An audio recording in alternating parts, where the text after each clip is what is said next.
Video हम update करने जा रहे हैं। आज है 13 अगस्त 2025, 13 अगस्त 2025। काफ़ी लोगों के पार्सल रेडी है जो मैं भेजने की कोशिश करने के लिए गया था। एक शॉर्ट वीडियो बनाया भी था इस वीडियो के आगे अटैच करने के लिए, लेकिन फ़िलहाल मैं डायरेक्ट ही अब इस वीडियो में अपडेट करने लगा हूँ। ठीक है, पार्सल्स जाना स्टार्ट हुए हैं बाय पोस्ट। कल हमारे लगभग 7 पार्सल और आफ्टरनून में देख सकते हैं आप 6 पार्सल भी गए। अब दोनों की रिसिप्ट आपको थोड़ी सी अलग अलग नज़र आ रही होगी। ये बड़ी वाली रिसिप्ट है जो न्यू टाइप की रिसिप्ट है, ठीक है, ये वो वाली रिसिप्ट है। और इसके अलावा जो उसके बाद हमें जो रिसिप्ट मिली वो इस टाइप की है। तो ऐसा क्यों हुआ? दोनों ही सेम डेट की, हालांकि मैं दिखा देता हूँ आपको। अभी अगर आप चेक करोगे यहाँ पे तो आपको दिख जाएगा डेट, ये 12/8/2000 है ना, 25 मॉर्निंग का टाइम था, 9:11। 9 बजे शुरू हो जाता है काम, 3 बजे तक चलता है। फिर ये आफ्टरनून का भी आप देख सकते हैं, ये मैंने दिया है लगभग, इसमें भी शायद टाइम वगैरह आपको देखने मिल जाएगा, 14:57, यानी कि 2:57 पे ये रिसिप्ट्स निकले।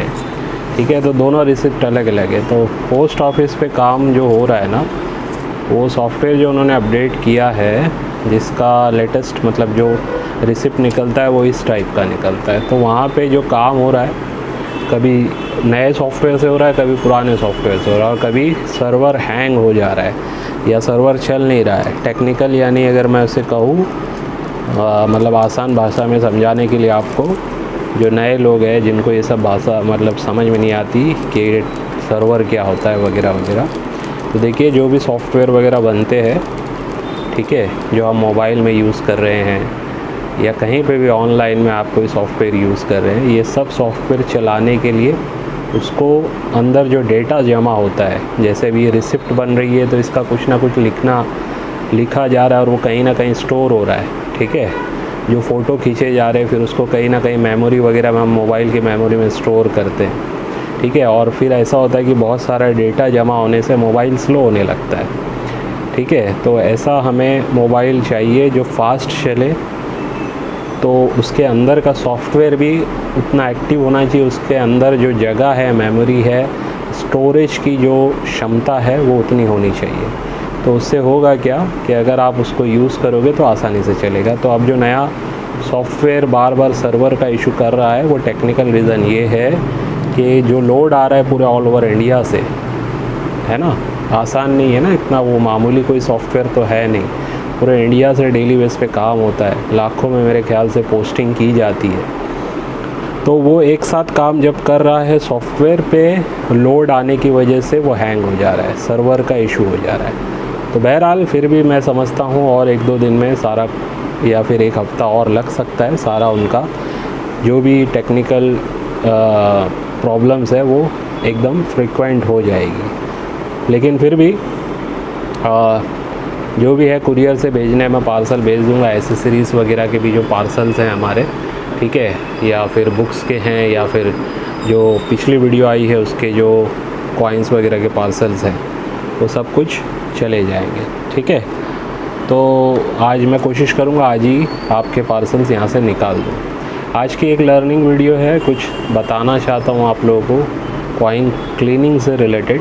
ठीक है, ये कुछ आप लोगों को प्रैक्टिकल मैं बता रहा हूँ, जो मैंने खुद इन कॉइन्स को किसी से लिया था, क्लीन किए हुए कॉइन थे। जब उन्होंने दिया था तो वो एक्सेप्ट नहीं कर रहे थे कि वो क्लीन है। अब क्लीन कॉइन करना गलत नहीं है, ठीक है, कॉइन को क्लीन करना गलत नहीं है, लेकिन क्लीन किया किससे गया है, ये बड़ी इंपॉर्टेंट बात होती है।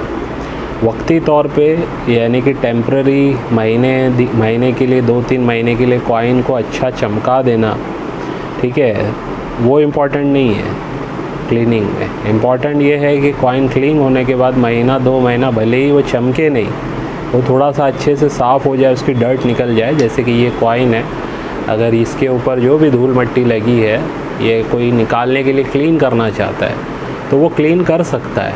ठीक है, उसकी कोई गलत नहीं है उसका इंटेंशन। लेकिन अगर वो कोई ऐसी चीज़ से क्लीन करेगा जिससे उसका रिज़ल्ट बाद में चल के या तो ऐसा हो जाएगा, ठीक है, या बाद में कॉइन का रिज़ल्ट ऐसा हो जाएगा, तो आप सोच सकते हैं कि अभी इसको भी खोल देता हूँ, मैं स्लीव में से निकाल देता हूँ ताकि आप लोग को और क्लैरिटी से समझ में आए कि मैं क्या बोलना चाह रहा हूँ। ये मुझे नहीं पता कि इन दोनों कॉइन को किससे मतलब क्लीन किया गया है, ठीक है, और किससे मैं लिया था मुझे ये भी याद नहीं है, ठीक है। ये देखिए ये दोनों कॉइन का क्या रिज़ल्ट है। ये पीछे से अभी भी वैसे ही है, लेकिन आगे से देखिए इसका कलर पूरा चेंज हो गया है और यहाँ पे एक ब्लैक स्पॉट भी आ गया है, ठीक है। तो पता नहीं अब इसमें ऐसा क्या रिएक्शन हो गया जिस वजह से ये कॉइन की ऐसी हालत हो गई है। एक साइड से तो बिल्कुल ठीक है, कोई ख़राब नहीं है, लेकिन एक साइड देखिए कॉइन की हालत कैसी हो गई है। तो शायद मुझे ऐसा लगता है जिन्होंने भी ये कॉइन लिया है या उन्होंने जिनसे लिया होगा उन्होंने एक साइड कॉइन को क्लीन किया होगा, ऐसा मुझे लगता है। और इस कॉइन को देख लीजिए आप, ये वाले की हालत देख लीजिए किस टाइप की हो गई है, ठीक है। तो जो लोग क्लीन करके कॉइन को अपने पास रखना चाहते हैं या बेचते हैं, उनसे मैं गुजारिश करूँगा कि क्लीन कॉइन को बड़ी सावधानी से ख़रीदें, ठीक है। बहुत हार्शली क्लीन होगा कॉइन तो वो भी समझ लीजिए ख़राब हो जाएगा या ऑलरेडी ख़राब दिख रहा होगा, तो उसको भी देख के लोग कभी ना कभी OMS समझ जाते हैं उसको। अभी मान लीजिए ये कॉइन पूरा का पूरा इस टाइप के कलर का नज़र आता ना, तो लोग समझते कि यार ये पूरा कॉपर का कॉइन है। तो कभी चांस लेकर ग्रेडिंग में फिर डालते और ग्रेडिंग में फिर उसे पता चलता कि भाई ये कॉपर का नहीं है, किसी वजह से उसकी कलर की दिशा वैसी हो गई है, कलर का टोन वैसा हो गया है जिस वजह से वो कॉपर जैसा नज़र आ रहा है, लेकिन उसको कहीं ना कहीं हार्शली क्लीन किया गया है। और ये सारी चीज़ें ग्रेडिंग करने में लिख के भी आती है, ठीक है। भले ही वो कॉइन ग्रेड है, कोई कैप्सूल में भी आ जाएगा, कुछ कॉइन ऐसे भी है जो कैप्सूल में भी आ जाते हैं जो ओरिजिनल कॉइन होते हैं, लेकिन वो OMS नहीं निकलते हैं, उस पर लिख के आ जाता है हार्शली क्लीन। सिर्फ क्लीन लिख के आया है मतलब नॉर्मली किसी चीज़ से क्लीन किया गया उसे, ठीक है। तो ऐसे करने से आपके बहुत अच्छे सिक्के जो रेयर सिक्के हो सकते हैं, वो सिक्के आगे चल के आपके बजाय आपको उसका पैसा बढ़ के मिले, आपका नुकसान हो जाएगा, ठीक है। अब मान लीजिए अगर ये क्लीन करने के बाद चमक रहा होगा, AUNC टाइप का दिख रहा होगा ये कॉइन, ठीक है, तो आज के पीरियड में इसकी कीमत, मिंट कौन सा है, बॉम्बे मिंट, तो इसकी कीमत मैं समझता हूँ 700 से 800 रुपया। अगर उसकी AUNC अच्छी चमक दिखा रहा है तो हो सकता है कोई पे भी कर दे। अब उसे वो रखे 3 साल 5 साल के बाद सोचे कि भाई मैं इसे बेच दूंगा, स्टोर करके रख दे और एक बार भी उसको खोल के ना देखे, और हो सकता है 4-6 महीने में ही खोल के देख लेते तो पता चल जाता कि कॉइन की हालत क्या हो रही है, ठीक है। तो उस टाइम पे हो सकता है जिससे लिया उसको पकड़ भी सकते, लेकिन 2-4 साल 3 साल 5 साल के बाद अगर आप अपने सिक्कों को चेक करेंगे और फिर उसका पूरा कलर वलर चेंज हो गया होगा, तो हो सकता है जिससे आपने लिया वो भी आपसे लेने से मना कर दे, ठीक है, या फिर वो मिले ही नहीं पर्सन आपको, तब आप क्या करोगे। बजाय मतलब वो 700-800 रुपये जो आपने ख़रीदा था और उसका आपको कहीं ना कहीं आप उम्मीद कर रहे होंगे 5 साल बाद मुझे अगर 1500 या 2000 भी मिल जाए, जबकि मिल सकता है अगर उसका प्रॉपर आपने कॉइन ख़रीदा होता, ठीक है, यानी कि बिना क्लीन किया हुआ, और क्लीन भी अगर किया गया है तो किस टाइप से किया गया है क्लीन, ये बड़ा इंपॉर्टेंट है, ठीक है। तो ये मुझसे सवाल मत करना ये वीडियो देख के कि सर आपने भी एक वीडियो डाला था क्लीनिंग का, मैंने हटा भी दिया, मैंने लेमन से बताया था, ठीक है, लेकिन उसमें मैंने पूरा प्रोसेस जनरल बताया था, बहुत ऐसे केमिकल वगैरह ना कोई बेचा है मैंने आज तक, ठीक है, ना कभी बोला है किसी को रिकमेंड किया है कि भाई इससे आप ख़रीदो ये चीज़ अच्छी होती है। तो उसमें भी बेवकूफ़ कुछ लोग ऐसा कर रहे थे कि डायरेक्ट नींबू का जो जूस होता है ना उसमें रख दे रहे थे, जबकि मैंने प्रोसेस कुछ और बताया था, तो उससे भी कॉइन ख़राब हो जाता है, ठीक है। वो नींबू का जो पानी है वो इतना स्ट्रॉन्ग होता है, उसका जो जूस है, ठीक है, वो इतना स्ट्रॉन्ग होता है कि वो कॉपर निकल के भी कॉइन्स को ख़राब कर देगा अगर उसमें आप 2-3 मिनट भी रख दोगे। टेम्परेरी तौर पे तो क्लीन कर देगा वो आपके कॉइन को, लेकिन बाद में वो ख़राब कर देगा, इसलिए मैंने वो वीडियो हटा दिया था। उसमें कुछ तरीका बताया था, लोग पूरा तरीका देख नहीं रहे थे, शॉर्ट में उतना देख के बस बोले आपने बताया। फिर मेरे ऑफिस पे भी लोग आते थे कि सर आपने एक वीडियो में बताया था क्लीन का ऑप्शन, तो हम तो वैसे ही करके आए, लेकिन उनका कॉइन देख के ही समझ में आता था किस टाइप से क्लीन किया उन्होंने। हो सकता है वो लेमन वाला प्रोसेस किया ही ना हो, कुछ केमिकल यूज़ किया उन्होंने, लेकिन एक्सेप्ट नहीं करेंगे लोग, ठीक है। तो अच्छे कॉइन्स को क्लीन करने से सबसे पहले तो आपको सोचना चाहिए 10 बार, जो रेयर कॉइन है आपका, ठीक है, या तो आपको उसको करना ही नहीं चाहिए। पहली एडवाइस तो मेरी ये है, उसको क्लीन ही ना करें, ठीक है। और अगर कोई क्लीनिंग का कोई चीज़ बेच रहा है तो उसको बोलिएगा कि मैं 2 4 5 कॉइन आपसे ख़रीदूँगा, या आप मुझे आपके 2 4 5 कॉइन दीजिए, अच्छे कॉइन जिसकी कीमत 5000 4000 हो, उसको मैं आपके आइटम से क्लीन करूँगा, फिर उसको मैं ग्रेडिंग में डालूँगा, ठीक है। और अगर ग्रेडिंग में क्लीन लिख के नहीं आता है तब तो मैं आपकी ये चीज़ हमेशा ख़रीदूँगा, और फिर मैं खुद भी उसको रिकमेंड करूँगा कि आप वो चीज़ ख़रीद के क्लीनिंग कर सकते हैं, ठीक है। लेकिन अगर क्लीन लिख के आ रहा है तो फिर ये भी देखना है कि क्या किस टाइप से लिख के आ रहा है, हार्शली क्लीन लिख के आ रहा है या सिर्फ क्लीन लिख के आ रहा है। तो ये सब सारी चीज़ें मैटर करती है, ठीक है। तो बेहतर तो होगा क्लीन ना करें। कुछ लोग ये भी बोलते हैं कि क्लीन नहीं करने के लिए इसलिए भी बोला जाता है यूट्यूब पर कि ताकि उनको सिक्के सस्ते में मिल जाए। तो भाई ये हर किसी के लिए अप्लाई नहीं होता है, ठीक है। मेरे पास जो लोग सिक्के बेचने आते हैं, मैंने हमेशा की है 50% एटलीस्ट मैं उनको पे करूं, जितने मैं बेच सकता हूं उसका 50%। अगर उनको आम चलन से कोई सिक्का मिला है, अभी रिसेंट की बात करूं, जैसे आपने देखा 1993 का हैदराबाद वाला कॉइन जो मैंने अभी पिछली वीडियो में बेचा है, ये हमारे एक मेंबर को आम चलन से नहीं कहूँगा, लेकिन जैसे वो जो डोनेशन होता है मंदिर वगैरह में जो उसमें निकलता है, उसमें से उनके दोस्त ने वो निकाला था, तो उसमें उनको ये कॉइन मिल गया था। उन्होंने क्लियर बताया और फ़ोटो भेजी, तो मैंने कहा था उनको 5000 से 10,000 मैं इसका दे सकता हूँ आपको। तो वो कॉइन आया मेरे पास 7000 में, मैंने उनसे ख़रीदा है, क्लियर बता रहा हूँ मैं आपको, ठीक है। एक ही प्राइस बोला, उन्होंने भी दे दिया, ठीक है। 7000 में मैंने उनसे ख़रीदा। मुझे पता था 10 से 15,000 के बीच इसकी वैल्यू आएगी, ठीक है। 15,000 में मैंने सेलिंग पे लगाया था, 13,000 में वो सेल हुआ है, जबकि 14,000 में भी बात चल रही थी, लेकिन उनका थोड़ा आगे पीछे हो रहा था। और एक और पर्सन थे जिन्होंने कहा कि मैं 2 पार्ट में पेमेंट करूँगा, लेकिन मुझे किसी ने ऑफ़र किया और मुझे पता था कि वो 1 पार्ट में ही पेमेंट करेंगे। उनको मैंने डायरेक्टली एक 13,000 बोला, तो उन्होंने एक्सेप्ट करके बाय कर लिया उन्होंने, ठीक है। और वो ग्रेडिंग में भी जाने वाला है सिक्का। तो ऐसा है, ठीक है। ज़रूरी नहीं है कि सिक्के सस्ते बिकते हैं, और करने वाले लोग करते भी होंगे इस टाइप से, क्योंकि जाहिर सी बात है कि अगर ये मान लीजिए हैदराबाद मिंट का सिक्का हो, ठीक है, और इस कंडीशन में आप बेचने जाएंगे तो जाहिर सी बात है 500 रुपये 300 रुपये बोल के आपसे ख़रीद लेंगे। वही अगर थोड़ा साफ़ सुथरी क्लीन कंडीशन में होगा तो हो सकता है 200-400 रुपये आपको बढ़ के मिल जाएंगे, ये भी फैक्ट है। लेकिन इम्पॉर्टेंट बात यह है कि आपने क्लीन किससे किया है, कैसे किया है, और उसकी क्या गारंटी है कि वो ख़राब ना करेगा, ठीक है। अगर उसमें कोई केमिकल है नहीं है, उसका क्या लैब टेस्टिंग है नहीं है, वो कैसे हम समझेंगे उसको, ठीक है। तो इसके लिए कॉइन क्लीनिंग का प्रोसेस बहुत ही सेंसिटिव है, इसको आप ना करेंगे तो मेरे हिसाब से बेहतर है, ठीक है। कॉइन क्लीनिंग करने का मैं कभी भी रिकमेंड नहीं करूँगा आप लोगों को। मैंने खुद क्लीन करके पहले बेचे भी हैं सिक्के, ठीक है, और क्लीन ख़रीदे भी हैं। इवन मेरे पास ऐसे भी सिक्के आए जो पॉलिश सिक्के आ गए मेरे पास, और वो मैंने भी बेचे हैं जब मुझे समझ नहीं थी उस बात की, ठीक है। अभी भी मैं समझता हूँ कभी कोई टूल्ड कॉइन आ जाता है हाथ में, लेकिन नहीं समझ आता है, तो ऐसी हर बार ज़रूरी नहीं है कि मतलब आदमी समझ ही जाए, लेकिन अगर कोई चीज़ आपको पता है तो उससे बचना चाहिए, ठीक है, और उसको लोगों को बताना चाहिए, सही गाइडलाइन हमें देनी चाहिए, ठीक है। तो मैं हमेशा ये कहूँगा सिक्कों को साफ़ करने से बचे, वो सर्फ पीतम्बरी वगैरह ये सब से तो बिल्कुल ना करें, ठीक है। और मेरे पास अगर ला रहे हैं बेचने के लिए आ रहे हैं तो क्लीन सिक्के अगर आपके रेयर वाले भी होंगे तो समझ लेना, अगर उसकी 10,000 प्राइस है तो मैं आपको उसका 3,000 बोलूँगा। फिर बाद में ये बोलना नहीं कि इतना कम प्राइस क्यों बोला आपने, ठीक है।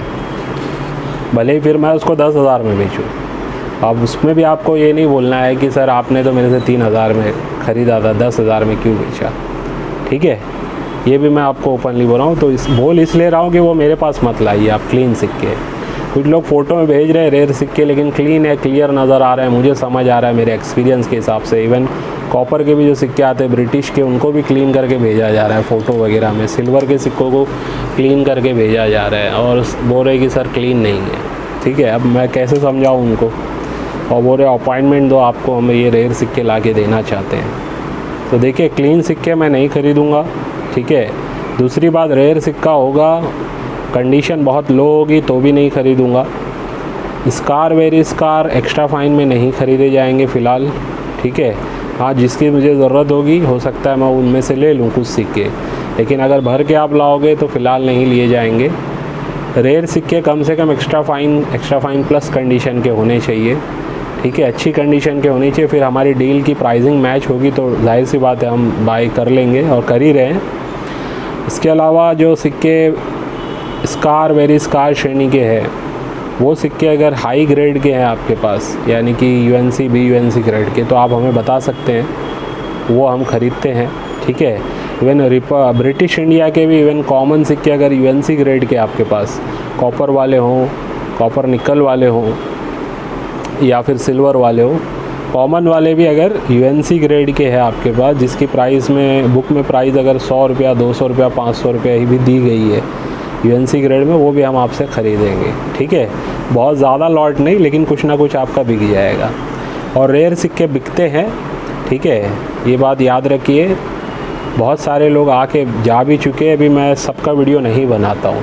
ठीक है, अभी अगर बनाया होता तो कम से कम 5-6 लोग मेरे पास आए हैं, किसी का 5000 का, किसी का 10,000 का, किसी का 20,000 का सिक्का हमने ख़रीदा है। ठीक है, और मैं एक साथ पेमेंट नहीं करता हूँ, ये भी मैं बता दूँ आपको, पार्ट में पेमेंट होता है। हाँ, जो 2-4 सिक्के हो सकता है मैं आपसे पर्सनली मैं ख़रीद रहा हूँ तो मैं ख़रीद लेता हूँ, लेकिन कुछ सिक्के ऐसे होते हैं जो हम वीडियो में डाल के सेल आउट करने की कोशिश करते हैं, तो उसका फिर टाइम लगता है, प्रोसेस है उसका पूरा।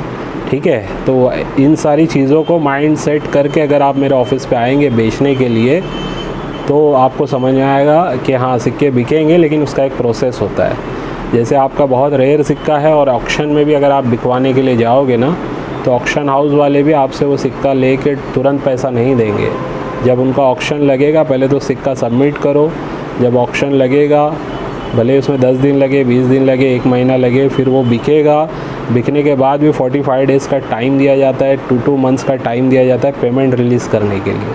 तो ये पूरे प्रोसेस से काम वहाँ पे भी होता है। ठीक है, तो इतना आसान नहीं है। लोग सोचते हैं बस मेरा सिक्का है, चिल्लर है, थोड़ा बहुत नॉलेज आ गई है तो हाँ ये रेयर है, ये ऐसा है वैसा है, इसके बारे में वीडियो मैंने देखा था, थोड़ी नॉलेज ले करके फिर उसमें समझने लगते कि भाई ये तो मैं बहुत सही कलेक्शन कर दिया हूँ, कंडीशन भले ही कैसी भी हो, ठीक है, क्लीन हो ना हो उससे फ़र्क नहीं पड़ता है, बस मैंने सही मिनट का सही सिक्का लेके आ गया हूँ तो अब ये बिकना ही चाहिए था। तो भाई बहुत सारी चीज़ें इसमें पैरामीटर्स मैच करने पड़ते हैं। ठीक है, कंडीशन के अकॉर्डिंग प्राइस मैच होता है, सबसे इम्पॉर्टेंट बात। ठीक है, फिर वो कंडीशन में मुझे लेना ही नहीं है अगर, तो मैं क्यों लूँगा वो सिक्का। आपको सेम कॉइन अगर मैं बोलूँ कि इसका मुझे UNC ग्रेड का ला के दो, एक नहीं 4 पीस 5 पीस ला के दो, मैं ले लूँगा, तब आप शायद ये भी बोलोगे कि सर हमें कहाँ से मिलेगा UNC का।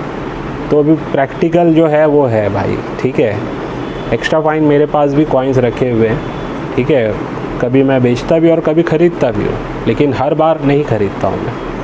ठीक है, जितना है मेरे पास है, और जब मुझे ज़रूरत रहती है तो जो लोग आते हैं मेरे पास उनसे जो भी कॉइन्स रहते हैं उनमें से कुछ एक्स्ट्रा फाइन कंडीशन के भी मैं लेता हूँ, लेकिन मैं रिकमेंड नहीं करूँगा कि आप लेके आएँ सारे वेरी स्कार श्रेणी के एक्स्ट्रा फाइन टाइप के कंडीशन के या वेरी फाइन। एक्स्ट्रा फाइन तो मैं बोल रहा हूँ, लाते लोग वेरी फाइन ही कंडीशन के ज़्यादातर। ठीक है, यानी एक्स्ट्रा फाइन और वेरी फाइन के बीच की कंडीशन। तो इससे थोड़ा बचेंगे आप, थोड़ा सही से कलेक्शन को जमा करेंगे, भले ही आपको 1 साल लग जाए 2 साल लग जाए, अच्छा कलेक्शन जमा करके आप किसी को प्रेजेंट करोगे तो उसका प्राइस भी उतने टाइम में और बढ़ चुका होगा और उनकी सही कीमत आपको तुरंत मिल जाएगी। ठीक है, यानी कि मतलब हो सकता है ऑन द स्पॉट हो जाए या 10-15 दिन 1 महीना लगे, लेकिन आपका काम आसानी से होगा। ठीक है, तो ये कुछ बातें थी, समझानी थी आप लोगों को। ठीक है, तो चलिए आज के वीडियो को बस यहीं पे एंड करता हूँ, इस उम्मीद से आज के वीडियो से भी आपको कुछ ना कुछ सीखने समझने मिला होगा। बाय।